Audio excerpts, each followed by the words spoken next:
Hello, how are you? Today I'm going to tell you about the 7 main mistakes people make when drinking water. Maybe you're thinking, what do you mean, Patricia? Mistakes when drinking water? Water is such a natural, basic part of daily life. What mistakes could there be? There are actually many mistakes that can harm our health. After all, water is connected to brain health, gut health, blood circulation, digestion, body temperature, kidney function, saliva production, our energy, concentration. So there are some mistakes we can make that are much more common than they seem and can negatively affect all of this. In fact, mistake number 5 is a really serious one that many people don't know about and make in their daily lives. You're going to love this video, so stay until the end because you won't want to miss it.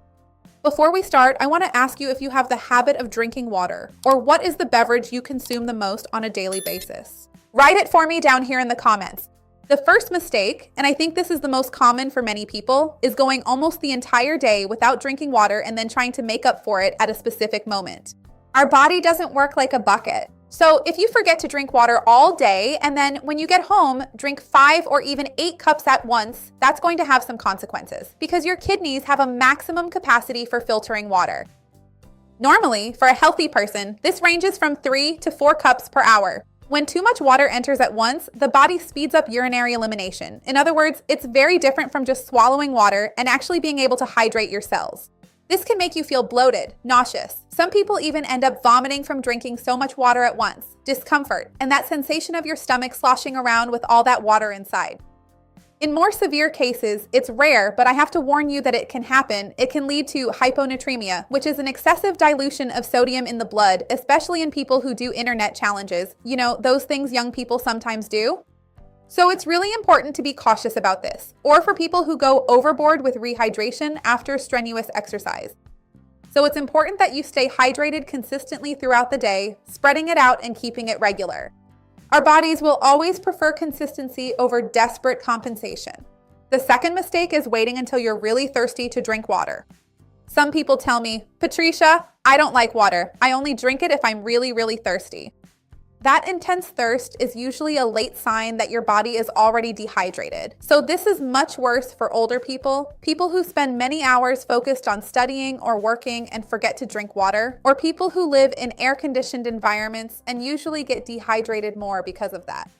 The most classic signs are, obviously, a dry mouth, which is already one of the most classic signs of dehydration, and chapped lips. This dehydration can already lead to a headache by the end of the day, cause fatigue, decrease your ability to concentrate, and it can also affect your intestines, increasing the risk of constipation. Another very important thing that people don't realize is that the hunger center and the thirst center are close to each other in our brain. So there are people who tell me, I'm hungry all day long, but they don't drink water. So they think they're hungry, but they're actually thirsty, and it becomes harder to control their body weight. Another very common mistake is people who drink a lot of water before going to bed. There are people who say things like, I want to drink water before going to bed so I can sleep well hydrated, so I don't wake up at night wanting to drink water. Anyway, it has nothing to do with you having forgotten to drink water during the day. Some people actually do this on purpose. Or they say, I have to take some medicine before going to bed. I'm going to take it with a big glass of water because there are several medications. Sometimes, depending on the time of day, you may have things to do at a specific time. So be careful about drinking a large amount of water right before going to bed. This can make several issues worse. First, if you do this and go to sleep immediately afterward, it can increase your risk of gastroesophageal reflux. We usually associate reflux with eating late, close to bedtime, but water can also cause gastric contents to reflux, especially if you already suffer from gastritis and reflux. So this is a very important point. Another point has to do with the issue of fragmented sleep. Because imagine, if you drink a huge glass or even 2 of water before bed, that water will be processed by your kidneys, will be excreted, so it will be in your bladder in a few minutes, hours, so you will wake up during the night. And then what happens? There are people who wake up and drink more water. And then they wake up again and spend the whole night with this habit of peeing, drink water, go to the bathroom, drink water. And then sleep becomes very fragmented. We know that fragmented sleep worsens our brain's own recovery, right? During the night, we have the glymphatic system, which serves to clean our brain. We have memory consolidation. We have the whole metabolic process that gets organized. So if you need to take any medication, take it with as little water as possible and try to stop drinking water at least an hour and a half before you go to bed.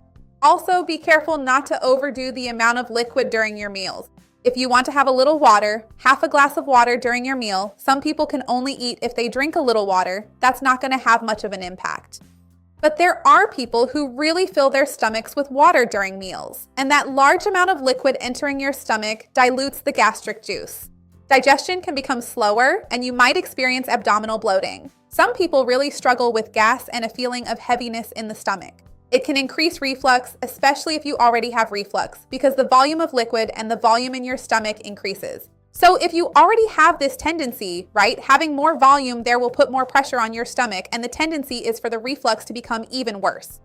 So if you want to have half a glass, drink half a glass in small sips, that's fine, but avoid large amounts, especially of soda or carbonated drinks 30 minutes before and 30 minutes after, even up to an hour after the meal, especially if you have these associated issues.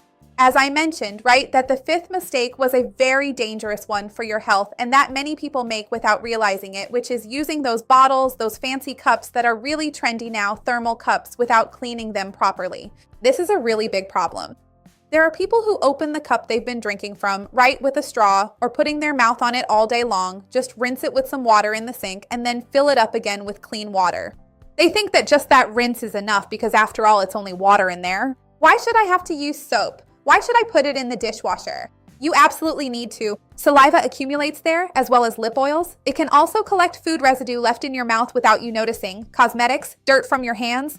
So that ends up forming a biofilm there, kind of like saliva. If you take sometimes a child's cup or a cup from someone who hasn't cleaned it in a long time, you'll see there's like a film, like egg white inside. That's very dangerous. That's the biofilm. And this biofilm is an adhesive layer of microorganisms and residues. It can give your bottle or cup that weird smell, a strange taste, a slimy lid, a weird straw. You have to clean the inside of the straw with a little brush and detergent, running water, let it soak if necessary. If you put a drink with a strong smell, let it soak so it gets really clean. So it's important to clean because that could be a breeding ground for bacteria or viruses, which you're ingesting daily as part of your routine. Also be careful with that idea of I'm going to make flavored water, infused water to drink because I don't like plain water. Then people make water with cucumber, mint, water with lemon, water with berries. Okay, you can do that, but there are people who drink only that all day long and make this water, prepare the bottle in the morning, leave it in the car, leave it at the office at room temperature, leave it on the desk. And then what happens? First, you can have oxidation of the compounds. There will be a loss of aroma. It can become bitter, it can ferment, and yes, there can be a proliferation of fungi and yeasts. Especially if you live in a tropical environment, in a very hot city, in a very stuffy place. So ideally, you should consume it within a few hours. For example, if you made it in the morning, try to drink it during the morning. Don't leave it to drink at night, right? It stayed there for many hours. Or if you can't, keep it refrigerated. Some people make a large amount to drink throughout the day. Keep it in the fridge and pour out a glass whenever they want to drink to keep it at the ideal temperature and to prevent the proliferation of microorganisms. Also be careful with the cleaning of your house's water tank. Some people forget that it needs to be cleaned, that maintenance is necessary. If you use a filter to purify your water, you need to maintain the cartridge or whatever component it uses. There are several different types of filters nowadays, right? But you have to sanitize, clean, properly maintain it, either you or the company you hire, to ensure that the water you're consuming, supposedly filtered, will also be of good quality. This is something that many people forget, so I thought it was worth mentioning.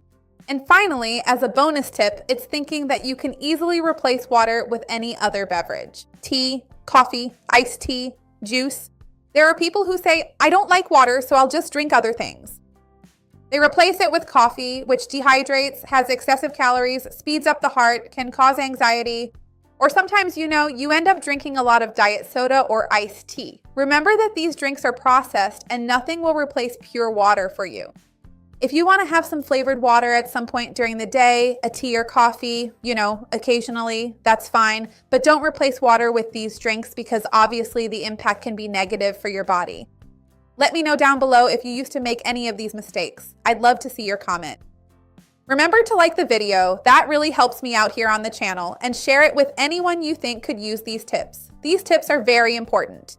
See you next time. Bye.